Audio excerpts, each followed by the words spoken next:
You're not boring, but your content might be. Let's be real. Most of us aren't struggling because we're not smart enough, right? Or we're not experienced enough, or we're not talented enough. We're struggling because we sound like everyone else. And somewhere along the way, someone told us if you want to be taken seriously, you gotta sound professional. So we scrub the personality, we trim the weird, we tone down the flavor, and just like that, we sound like everyone else. And we become invisible. Well, sounds like you. Today, I'm gonna show you why sounding professional is one of the biggest branding traps smart people like you fall into. So let me take you back. I was pitching a show many years ago, that checked every box. It had a tight format, the pitch deck was on point, the delivery polished to perfection. We had all rehearsed in the mirror and to each other hundreds of times. The exec smiled politely, nodded, and passed. Okay, so probably not in the room. It wasn't in the room, but we felt it.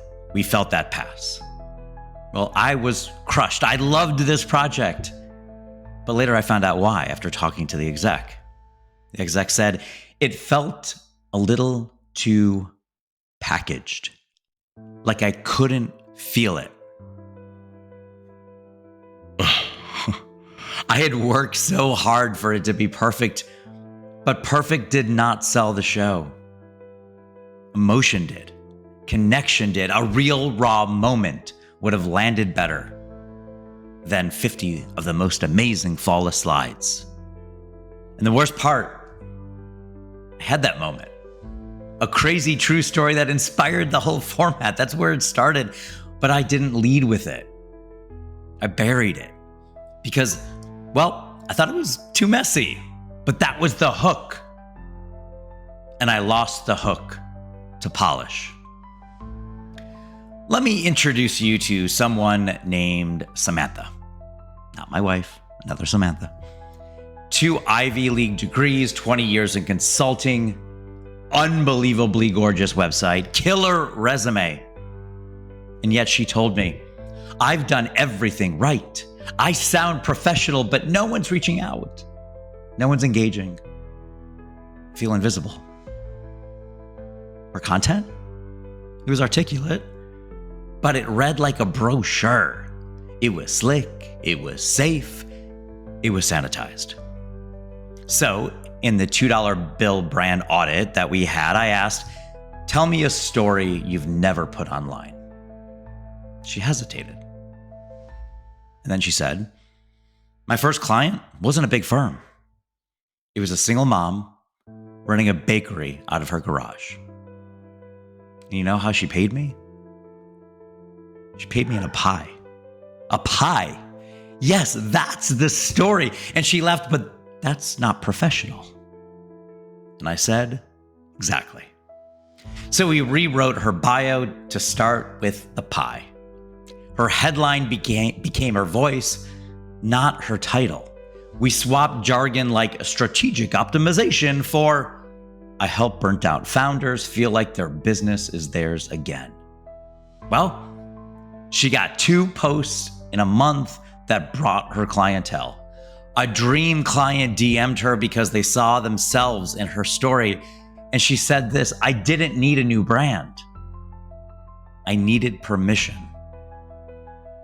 Permission to be myself. In an unscripted television, we used to get that note all the time. I gave that note all the time. Can you make it feel produced? That was probably my #1 note. Wild, right? It's unscripted. You hire producers, then ask them to hide it.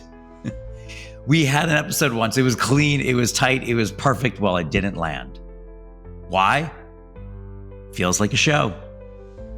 We want it to feel like life.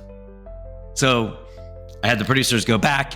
We found a shot with imperfect focus that was kind of following the action instead of getting ahead of it. But the feeling was perfect. There was raw emotion in there.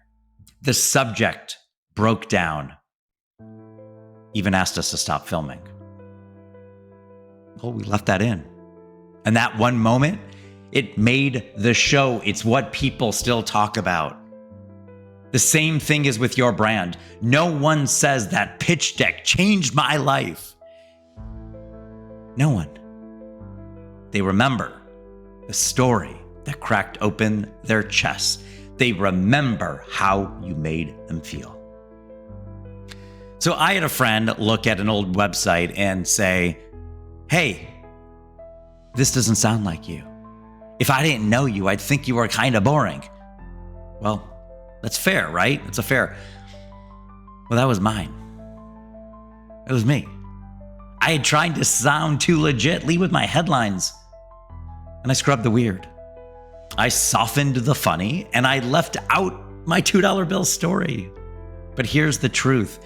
If people say you're more interesting in person than online, you don't have a talent problem. You have a branding problem. And now I lead with my quirks. I'm a TV exec who flips houses and cries on Peloton rides. I say things like, you don't need more polish, you need a pulse.